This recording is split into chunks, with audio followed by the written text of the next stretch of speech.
Mrs. Arrieta. Apologies to anyone who has headphones and did not expect me to be shouting. All right, well, welcome to today's live stream, day 3 of staying at home and hopefully being productive. So, I think we'll give other people about 3 minutes to sign in. I have the books for us. Yes, sorry, Horace. R.I.P. Horace's ears. So I have books for us to preview, and we can talk about how that survey is going and decide what we want to read as a group or just have me read to you. So I've been seeing you guys chatting on the side. Hi. So first of all, just want to make sure, does anyone have any questions before we get started today? Any questions about what we're going to be doing, how this is going to work? Any questions at all before we get started? I'm sorry if poor Andrew's ears also exploded. Sorry, guys. You know me. I'm excitable. Yes, Georgia. Hello. All right.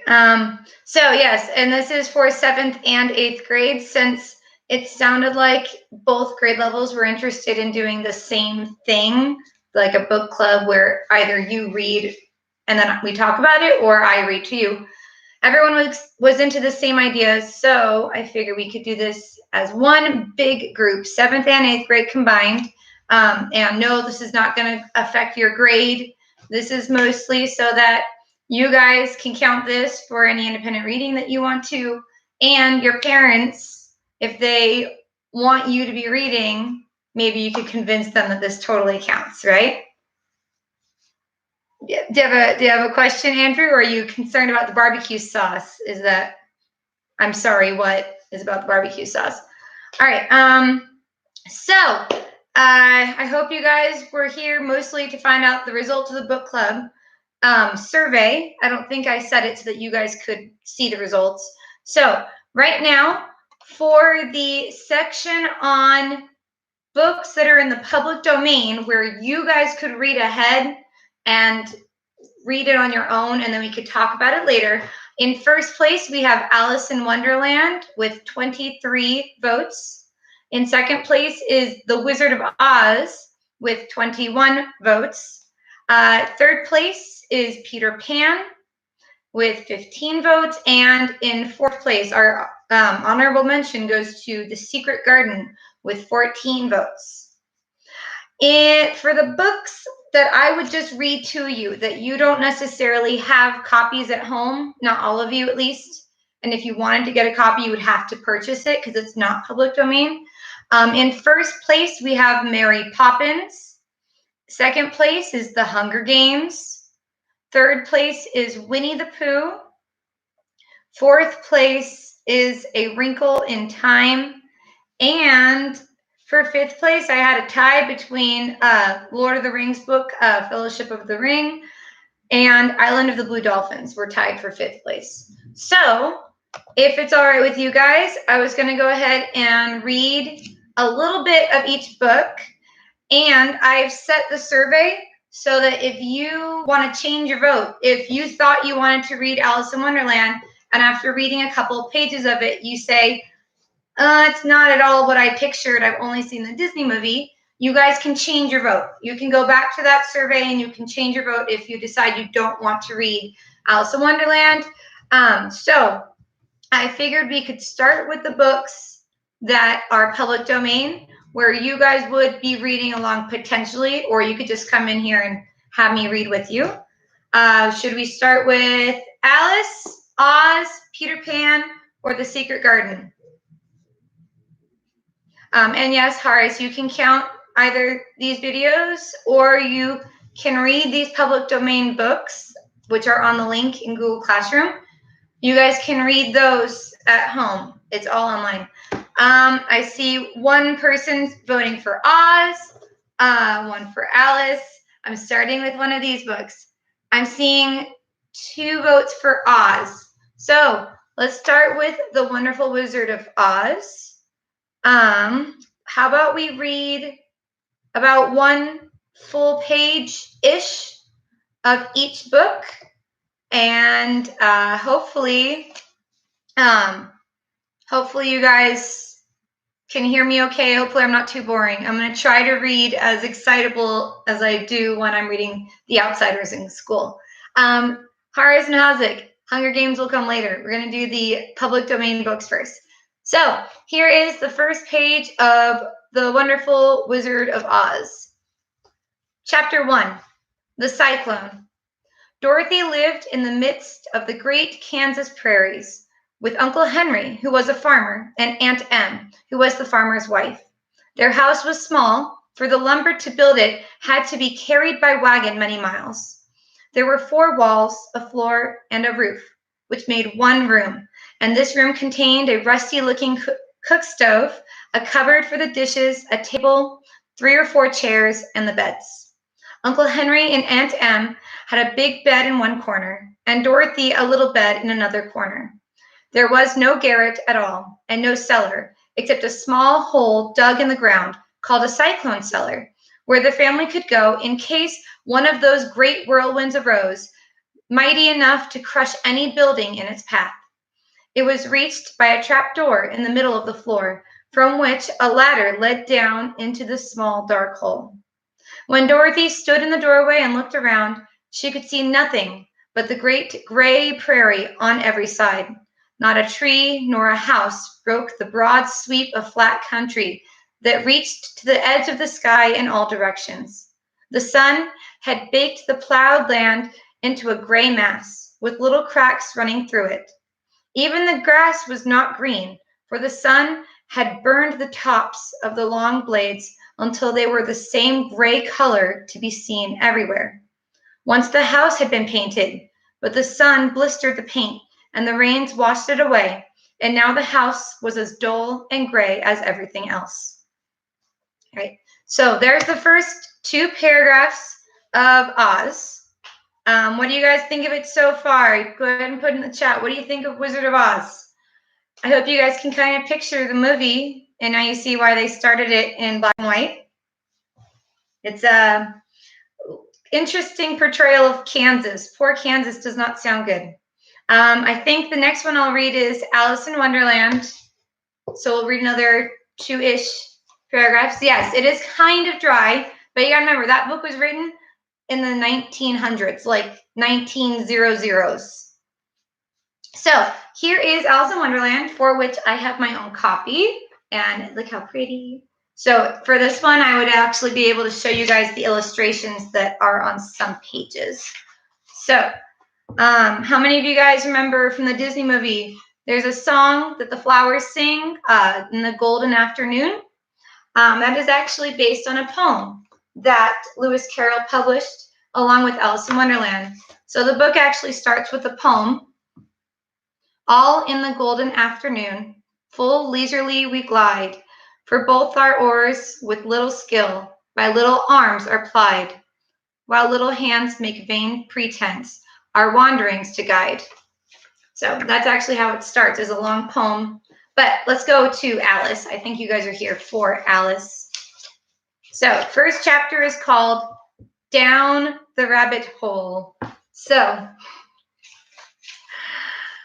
Alice was beginning to get very tired of sitting by her sister on the bank and of having nothing to do. Once or twice she had peeped into the book her sister was reading, but it had no pictures or conversations in it. And what is the use of a book, thought Alice, without pictures or conversations?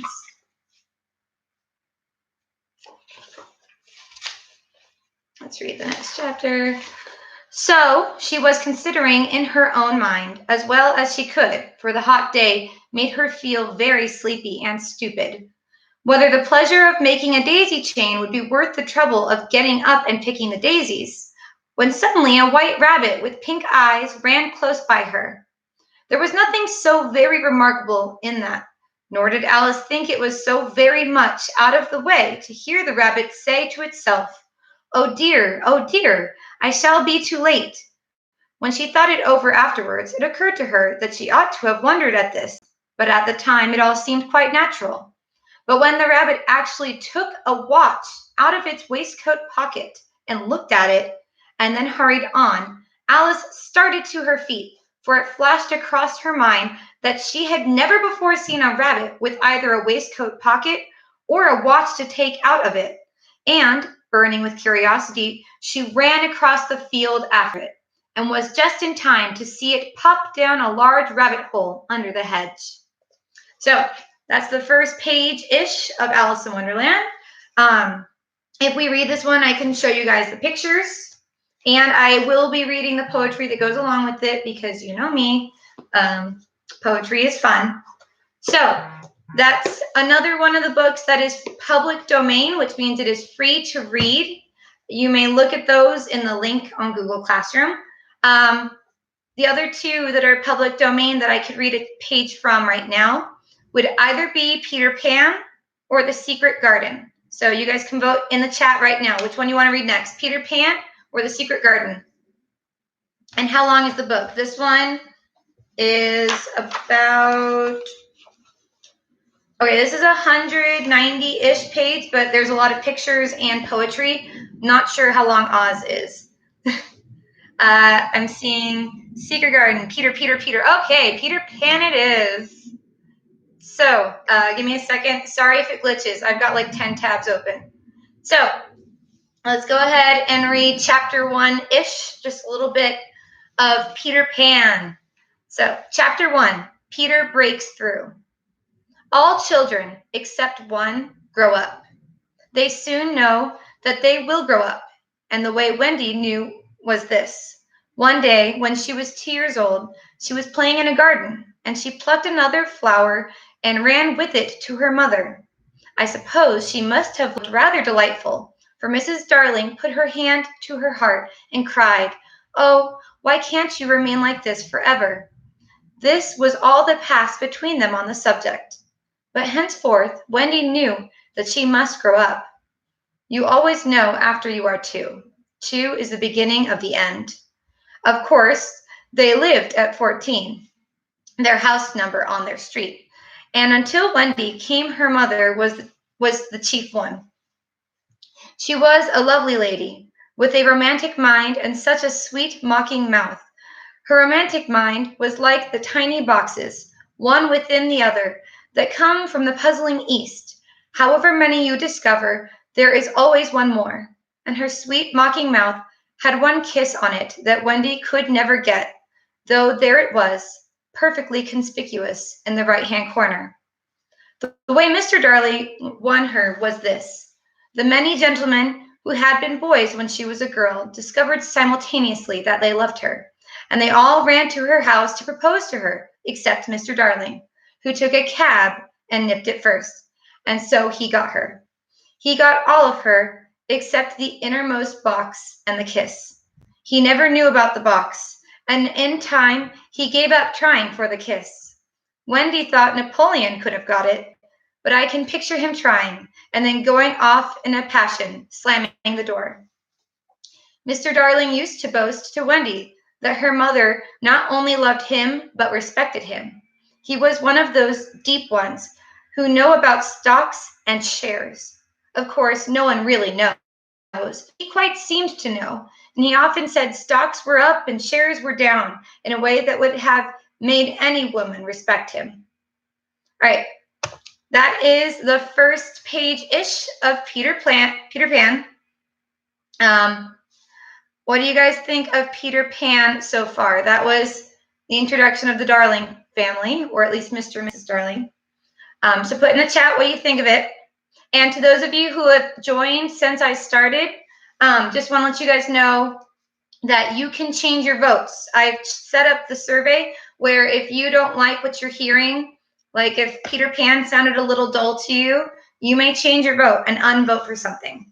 So far, we have read a little bit of The Wizard of Oz, Alice in Wonderland, and Peter Pan.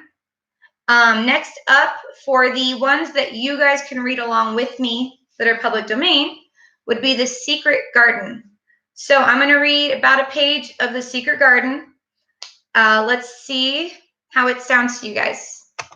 So here is The Secret Garden. Loading.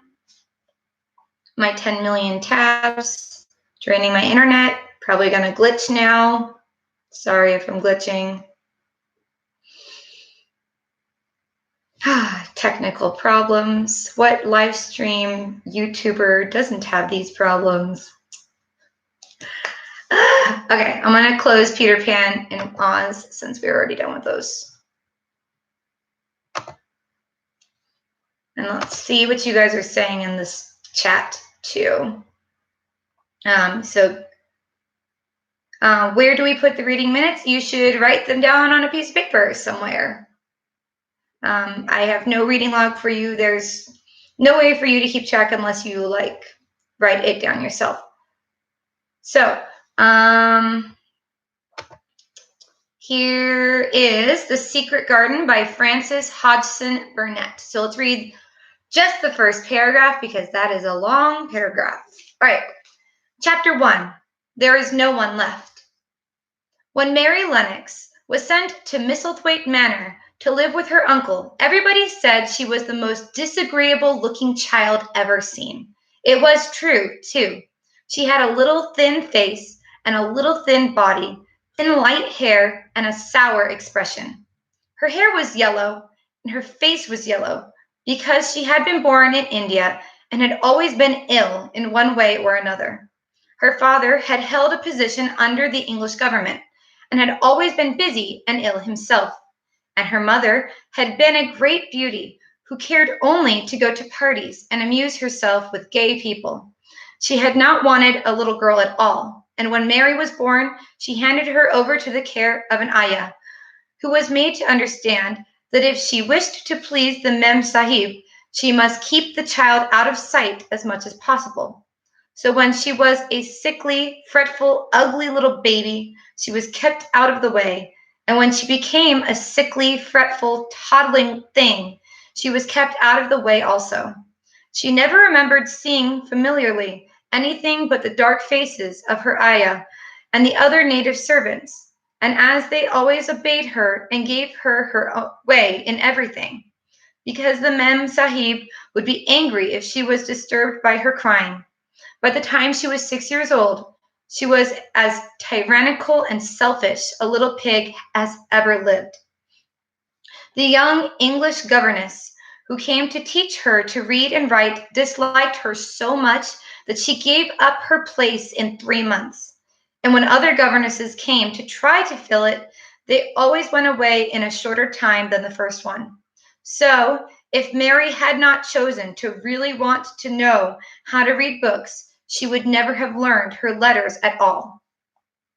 So, that is the first paragraph of The Secret Garden. It is meant to be a little bit depressing. Obviously, she's got a depressing life. And then for those of you who don't know, most of these books have to do with parents being out of the way, whether you leave them or they die, you know. So those are all of the books that are free to read for you in the public domain. If you like the sound of any of those 4 books that I've just read, go to the survey and make sure you vote for that one. We had read the results before, but let's actually check because I know it could have changed in the meantime. Alice in Wonderland has gone up even more. Wizard of Oz is still at 21, Peter Pan at 16, and Secret Garden at 14. So with that, let's move on to the books that you guys would not be able to read along with me. Oh, Horace, the link is in Google Classroom. I believe it's called, oops, let me load it up. Classwork for English. It's called Independent Reading Resource. I put it under a tab called Home Study if you go to Google Classroom. That's where I'll put all of those resources. So the books that I've just read in order were The Wizard of Oz, Alice in Wonderland, Peter Pan, and The Secret Garden. So the next section I'm going to read from is the books that I have that you might not. So let's start with Mary Poppins. Then we'll go into Hunger Games and so on until we get to the 5th place one. So here is Mary Poppins.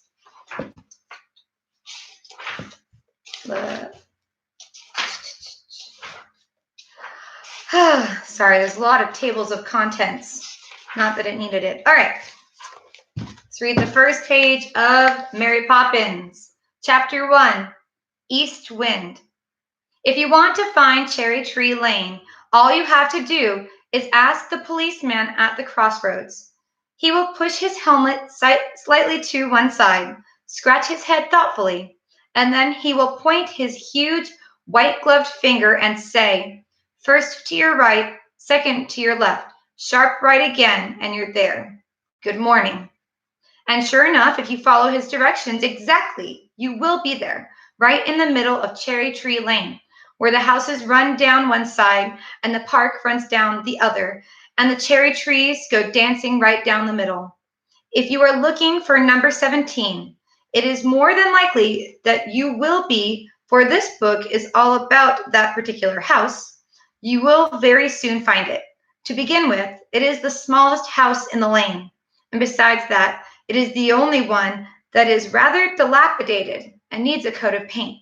But Mr. Banks, who owns it, said to Mrs. Banks that she could have either a nice, clean, comfortable house or 4 children, but not both, for he couldn't afford it. And after Mrs. Banks had given the matter some consideration, she came to the conclusion that she would rather have Jane, who was the eldest, and Michael, who came next, and John and Barbara, who were twins and came last of all. So it was settled, and that was how the Banks family came to live at number 17, with Mrs. Brill to cook for them, and Ellen to lay the tables, and Robertson and I to cut the lawn and keep the knives and polish the shoes, and, as Mr. Banks always says, to waste his time and my money. So, that is Mary Poppins. Put in the comments what you think of it. I'm probably going to read all of the things that you've said in the chat later. So the next book that would just be me reading to you, I want to point out this is the longest book that's on the stack. So this one would be a very long time for us to read. It's Hunger Games. So let's go ahead and read the first page of the Hunger Games. And I appreciate your guys' private conversations in the live chat. You should go eat if you're hungry. Ariel, Hunger Games is 374 pages. So it's a long book. So let me read chapter 1 of the Hunger Games. Or just the first page, because, we don't have time for all the books. Chapter 1. When I wake up, the other side of the bed is cold. My fingers stretch out, seeking Prim's warmth, but finding only the rough canvas cover of the mattress. She must have had bad dreams and climbed in with our mother. Of course, she did. This is the day of the reaping. I prop myself up on one elbow. There's enough light in the bedroom to see them. My little sister, Prim, curled up on her side, cocooned in my mother's body, their cheeks pressed together. In sleep, my mother looks younger, still worn but not so beaten down. Prim's face is as fresh as a raindrop, as lovely as the primrose for which she was named. My mother was very beautiful once, too, or so they tell me. Sitting at Prim's knees, guarding her, is the world's ugliest cat. Mashed in nose, half of one ear missing, eyes the color of rotting squash. Prim named him Buttercup, insisting that his muddy yellow coat matched the bright flower. He hates me, or at least distrusts me. Even though it was years ago, I think he still remembers how I tried to drown him in a bucket when Prim brought him home. Scrawny kitten, belly swollen with worms, crawling with fleas. The last thing I needed was another mouth to feed. But Prim begged so hard, cried even, I had to let him stay. It turned out okay. My mother got rid of the vermin, and he's a born mouser. Even catches the occasional rat. Sometimes, when I clean a kill, I feed Buttercup the entrails. He has stopped hissing at me. Entrails, no hissing. This is the closest we will ever come to love. So, that is the Hunger Games.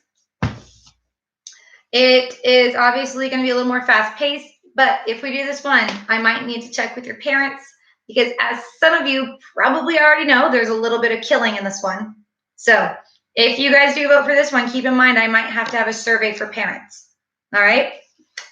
So the next one, the third place book as of right now is Winnie the Pooh.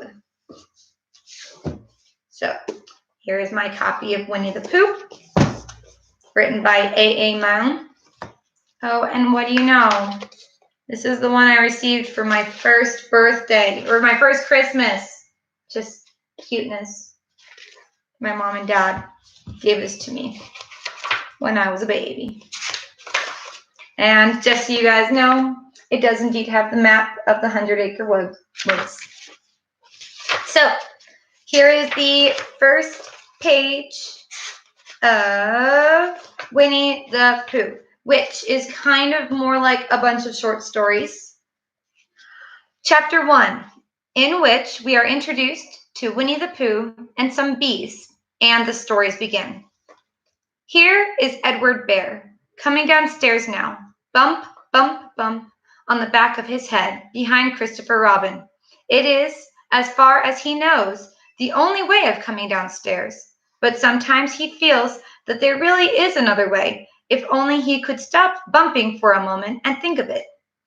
And then he feels that perhaps there isn't. Anyhow, here he is at the bottom and ready to be introduced to you, Winnie the Pooh.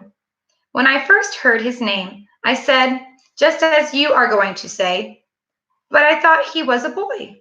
So did I, said Christopher Robin. Then you can't call him Winnie. I don't. But you said he's Winnie the Pooh. Don't you know what "der" means? Ah, yes, now I do, I said quickly. And I hope you do too, because it is all the explanation you are going to get. Sometimes Winnie the Pooh likes a game of some sort when he comes downstairs, and sometimes he likes to sit quietly in front of the fire and listen to a story. This evening, what about a story? Said Christopher Robin. What about a story? I said. Could you very sweetly tell Winnie the Pooh one? I suppose I could, I said. What sort of stories does he like? About himself, because he's that sort of bear. Oh, I see. So could you very sweetly? I'll try, I said. So I tried. Once upon a time, a very long time ago now, about last Friday, Winnie the Pooh lived in a forest all by himself under the name of Sanders. So that's Winnie the Pooh. If you guys like that one, put it in the chat that you like it.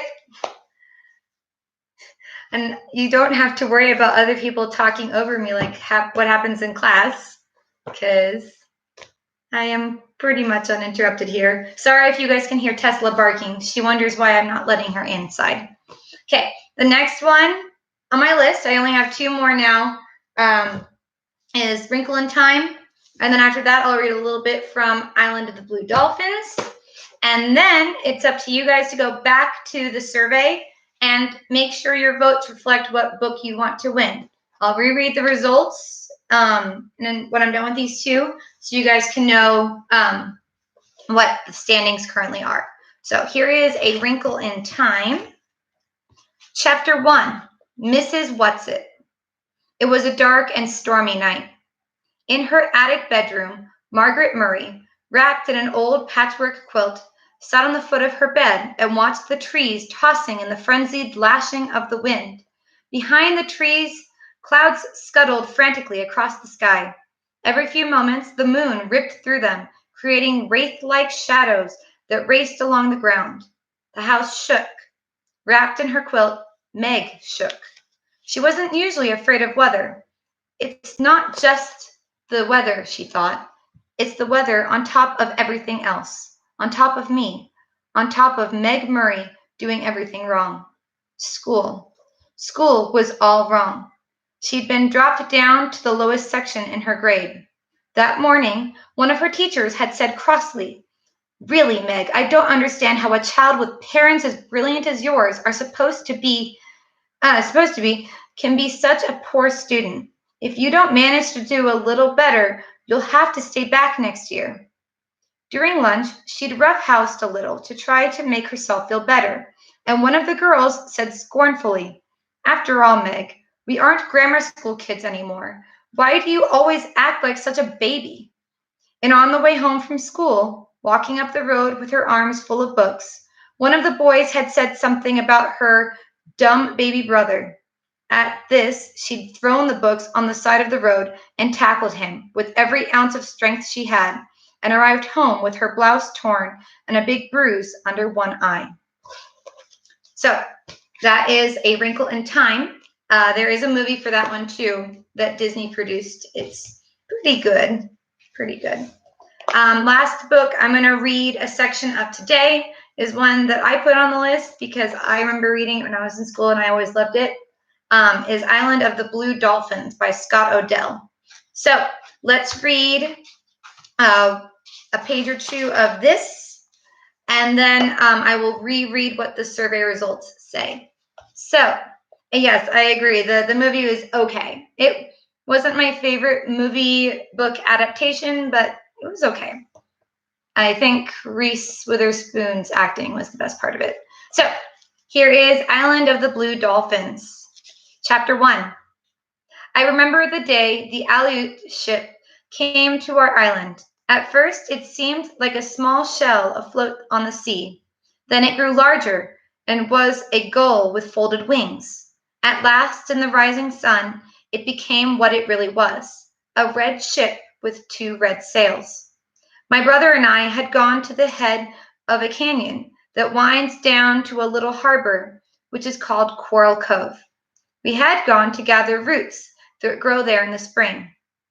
My brother Ramo was only a little boy, half my age, which was 12. He was small for one who had lived so many suns and moons, but quick as a cricket, also foolish as a cricket when he was excited. For this reason, and because I wanted him to help me gather roots and not go running off, I said nothing about the shell I saw or the gull with folded wings. I went on digging in the brush with my pointed stick as though nothing at all were happening on the sea, even when I knew for sure that the gull was a ship with 2 red sails. But Ramos' eyes missed little in the world. They were black like a lizard's and very large, and, like the eyes of a lizard, could sometimes look sleepy. This was the time when they saw the most. This was the way they looked now. They were half closed, like those of a lizard lying on a rock about to flick out its tongue to catch a fly. The sea is smooth, Ramos said. It is a flat stone without any scratches. My brother liked to pretend that one thing was another. The sea is not a stone without scratches, I said. It is water and no waves. To me, it is a blue stone, he said, and far away on the edge of it is a small cloud which sits on the stone. Clouds do not sit on stones, on blue ones or black ones or any kind of stones. This one does.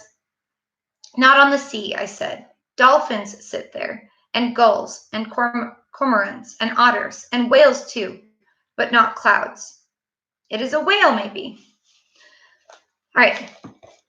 So that is Island of the Blue Dolphins. So you guys have been chatting, potentially changing your votes. Let's see what the standings currently are.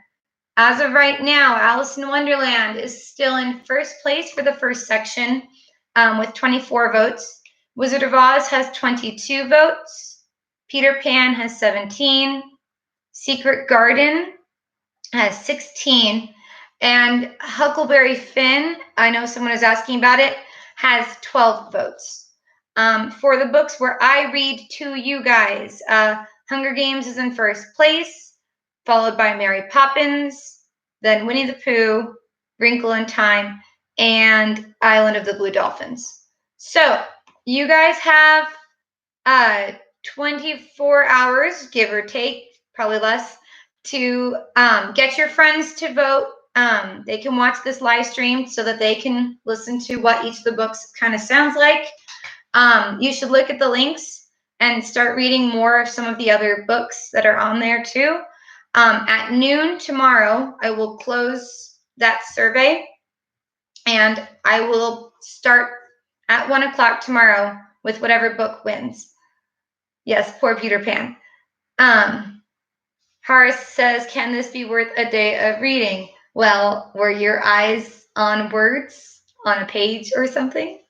So I say you guys should only be able to count it if you're reading as well, which is why I personally recommend you guys consider the books that are in the public domain, because then you can read them along with me.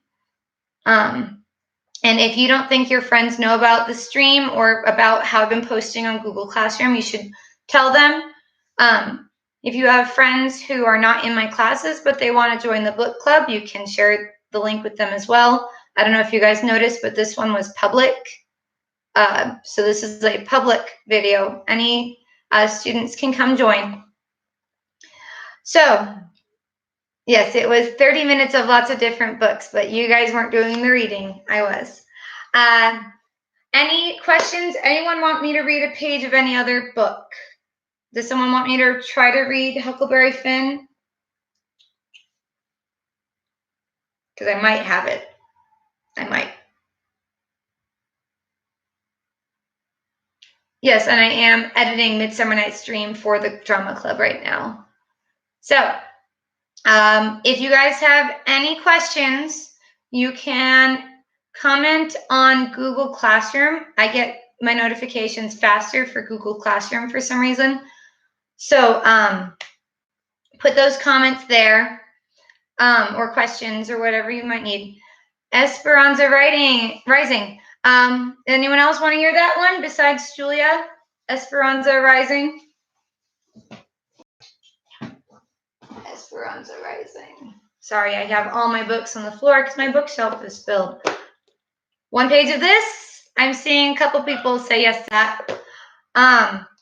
If you guys have any other suggestions for what you want to hear a page of, today's the day to do that. Put them in the comments.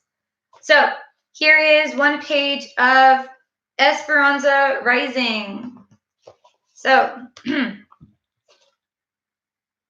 okay, so this chapter is set in Aguascalientes, Mexico. Chapter is called 1924. Our land is alive, Esperanza, said Papa, taking her small hand as they walked through the gentle slopes of the vineyard. Leafy green vines draped the arbors, and the grapes were ready to drop. Esperanza was 6 years old and loved to walk with her papa through the winding rows, gazing up at him and watching his eyes dance with love for the land. This whole valley breathes and lives, he said, sweeping his arms toward the distant mountains that guarded them. It gives us the grapes, and then they welcome us. He gently touched a wild tendril that reached into the row as if it had been waiting to shake his hand. He picked up a handful of earth and studied it. Did you know that when you lie down on the land, you can feel it breathe? That you can feel its heart beating? Papi, I want to feel it, she said. Come. They walked to the end of the row, where the incline of the land formed a grassy swell. Papa lay down on his stomach and looked up at her, patting the ground next to him. Esperanza smoothed her dress and knelt down. Then, like a caterpillar, she slowly inched flat next to him, their faces looking at each other. The warm sun pressed on one of Esperanza's cheeks, and the warm earth on the other. She giggled. Shh, he said.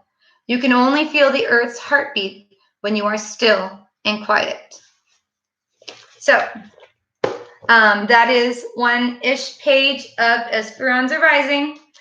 Last chance if you guys have any other books you want me to read. But we have read quite a bit today. We've read a page or two of each of those. Anybody else for one page of Lord of the Rings? I think Julia's going to kill me with all these book requests. Anyone else? Is it just Julia who's the bookworm? Let's see.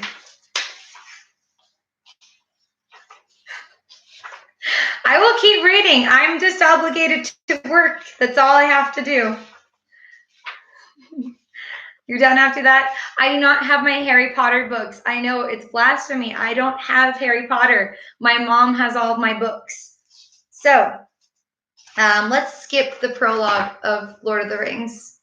Let's go straight to chapter 1, A Long Expected Party.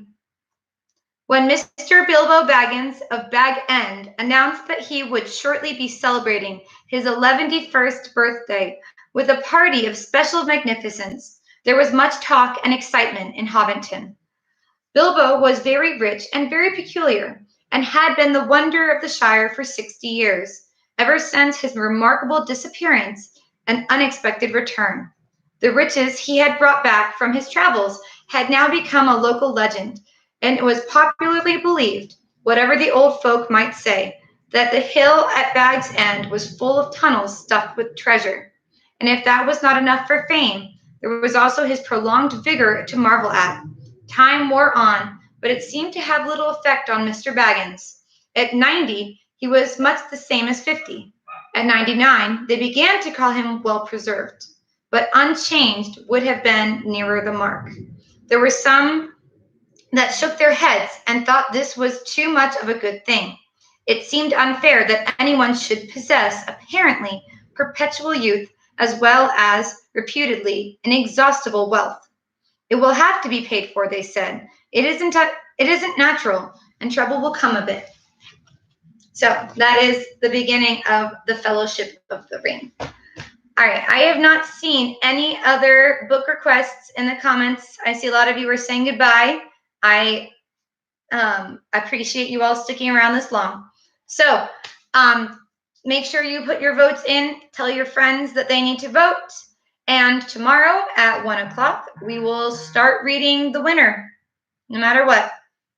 I do not have a dog's purpose. I left it in my classroom, and we are not supposed to go back on campus. So, sorry. Yes. I could get Pollyanna, but Julia, you can read it yourself, okay? It's on the link. Go to Google Classroom, go to classwork, home study, and you can look for all those books. Pollyanna is one of those turn of the century kind of books along the lines of like Anna Green Gables. She's an optimist, which might be a good read during this kind of time. Yeah, I think that I'm going to wrap this up. If you have any other questions or comments, put it on Google Classroom because that's the easier way for me to respond to you all. But yes, I hope that we can do a double book club. But I will explain that more tomorrow. I hope to see you all there. And yeah, have a good rest of your Thursday. Go outside, get some sun. 6 feet apart from people, but you should go have some fun. Do something. Don't just sit on your butts. All right? So with that, I think we're going to end this live stream. So thank you all so much. See you tomorrow. Bye.